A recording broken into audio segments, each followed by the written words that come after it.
Ever slip on a parachute and wonder, like, how'd they go from some designer's idea to actually on my feet? Right. The whole process. And today, we're going behind the scenes to meet the, I don't know, the conductor of it all, the footwear production manager. Yeah, they're the ones making sure those shoes are ready for, well, everything. On time, on budget, no easy feat. So we're diving deep into this career. That's what fashion meets engineering. And then some. And for this deep dive, we're using RoleCatcher. They're a career development site that really gets into the nitty-gritty of this role. What I found interesting is they emphasize how much it's changing. It's not just your grandpa's factory job anymore. You mean with all the automation and AI stuff? Exactly. New materials, too. Yeah. This industry is evolving crazy fast. Yeah, it's like, what, the difference between, I don't know, using a needle and thread versus some high-tech laser cutter? Totally. Footwear production managers now need to be comfortable with both. RoleCatcher really gets into that whole continuous learning thing. Like, say, a new material comes out lighter, stronger, they've got to figure out how to work with it, train their team. And still meet those quality standards. Right, which are always going up. It's a lot. And then they were talking about how within this field, you can specialize.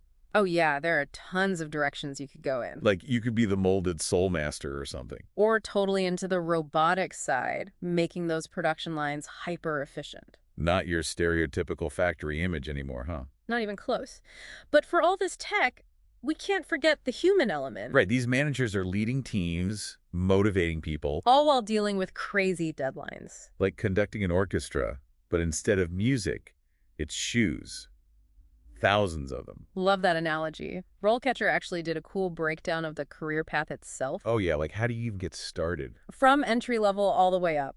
We'll get into it more, but you can definitely climb the ladder here. And speaking of skills, this is where it gets really interesting. RoleCatcher highlighted how AI is changing things even before you get the job. You mean with the whole AI recruitment thing? Yeah, it's wild. Algorithms scanning your resume. Deciding your fate before you even step foot in the door, that's huge. Huge is an understatement. They even talked about those applicant tracking systems, ATS, right? Oh yeah, those things are everywhere now. Like you could be perfect for the job, but if your resume isn't, I don't know, AI optimized or something. You're toast.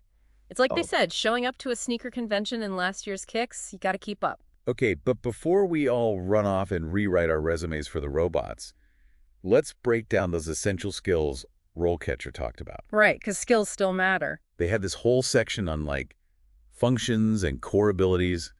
Sounds intense. Well, it's about the heart of the role, right? It's not just making one pair of shoes, it's thousands. And hitting deadlines, keeping costs down. Exactly. And RoleCatcher kept mentioning this constant monitoring thing. So like more than just making sure the machines are running. Way more. It's your team, the budget, even your own decisions. It's a lot to keep an eye on. And then when things go wrong, because they always do, right? Oh, something's always going sideways. That's when those judgment calls come in. Leather shipment stuck. Machine breaks down. You got to think fast. And under pressure. For sure. And then, of course, there's managing the people. Right, you've got a whole team. RoleCatcher was big on those leadership skills, motivating, delegating, giving feedback. Can't forget the human side of it. Absolutely. And they mentioned time management like a lot. Well, think about it. Those deadlines are brutal. Especially with global suppliers and everything. Every minute counts. Oh, and they were really into active learning.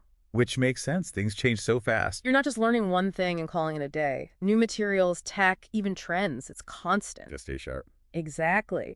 And to keep up, you got to be a good communicator too, both talking and writing. That's another thing they stressed.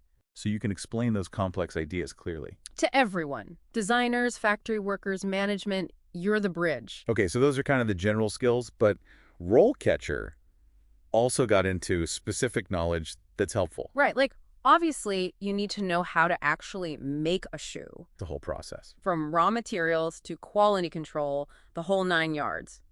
But it's more than just that, right? Oh yeah, there's a whole business side too. Budgeting, cost analysis, making that production line as efficient as possible. So you need that big picture thinking. 100%. And to really master all that, they were big on like ongoing training. It's not like school's out once you're a manager. Nope. You've got to train new hires, teach everyone the new tech, always be improving. Because even the coolest machine is useless if no one knows how to use it. Exactly. And speaking of cool machines, Can't forget about the robots in the room. The AI revolution is here. And it's changing everything. RoleCatcher really drove home that you need at least some engineering tech knowledge these days. It's not your grandma's factory line anymore. Nope. Got to speak the language of both the engineers and the folks using those machines. You're the translator. Exactly. And that's where that whole lifelong learning comes back again. Keep up or get left behind. The tech's not slowing down. So speaking of moving forward, let's talk about how someone actually gets into this field. Right. RoleCatcher had a really clear breakdown of that career path.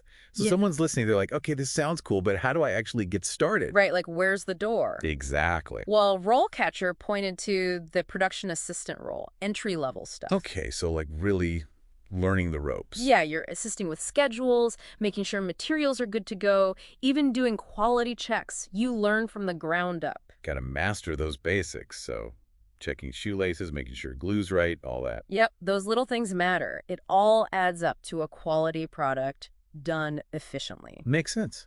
And then once you've paid your dues as an assistant, what's next? Production coordinator. More responsibility, way more organization. You're coordinating deliveries, managing schedules, keeping things moving. Like the traffic cop of the factory. Totally. And when there's a pileup, got to reroute everything, talk to suppliers, keep everyone in the loop. Sounds stressful. It can be, but that's where those problem-solving skills come in. You prove you can handle it. Then it's... Supervisor time. Exactly. Now you're managing a team, motivating them, giving feedback, making sure everyone's doing their part. So it's not just about the shoes anymore, it's about the people making them. 100%. You create a good environment, people do their best work, and the quality stays high. Right, which has been the goal this whole time. Absolutely. And all those skills you built up, from those tiny details to handling those crazy problems that prepares you for The top of the mountain production manager. the big boss, setting goals, managing the budget, thinking long-term strategy. They have to know the industry inside and out. Be like predicting trends while making sure today's orders get out the door. It's a lot, but RoleCatcher stressed it's not just about checking boxes on a resume. It's passion, wanting to learn, taking on those challenges. And being okay with tech constantly changing. Which brings us back to those robots. Or, well, the algorithms anyway. Those applicant tracking systems, right. You can't escape them. RoleCatcher actually had some cool advice for dealing with them. Their tool, RoleCatcher, Catcher, Yeah, that thing's wild. analyzes job descriptions, finds those keywords the AI is looking for, like a cheat code for your resume. So even if you have the skills, you got to know how to speak AI to get noticed. Sadly, yes. Which I think just proves your point from earlier. The most important skill is learning how to learn new skills. Because who knows what the job market will be like in 5-10 years. Right. But hey, for anyone listening, at least now you've got a head start in the world of footwear. From the factory floor to AI and everything in between, that's quite a deep dive. Thanks for joining us.